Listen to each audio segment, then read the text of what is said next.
Thank you for using Tax 990. Today we're going to briefly talk about how to complete the balance sheet using our interview-based filing format for Form 990. When you're using the interview-based format and you get to the balance sheet, this will be called the net asset and balance sheet here.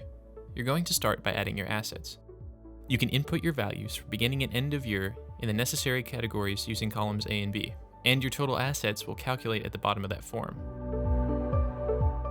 Now you'll move on to entering your liabilities, and this is the same process, adding values for beginning and end of year in the necessary categories, and the total will calculate at the bottom.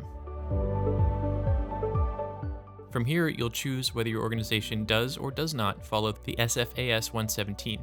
You have to make one of these choices in order to proceed, and then you enter the appropriate information in the categories.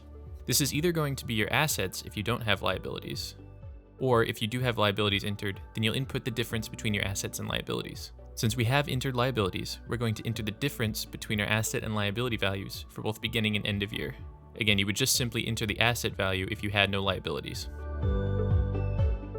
And this is going to generate our balance sheet for us. Because we did this in sections, this is going to generate an entire overview of the balance sheet instead of just the sections. So we entered our assets here, beginning and end of year, and it calculated the totals.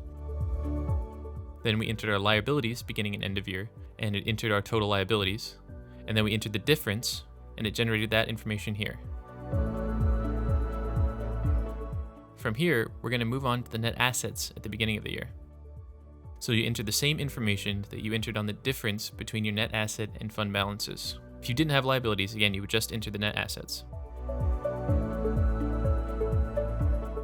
This is the reconciliation of net assets. As you can see here, this end of year portion is revenue, less expenses, plus net assets. This number must match this number,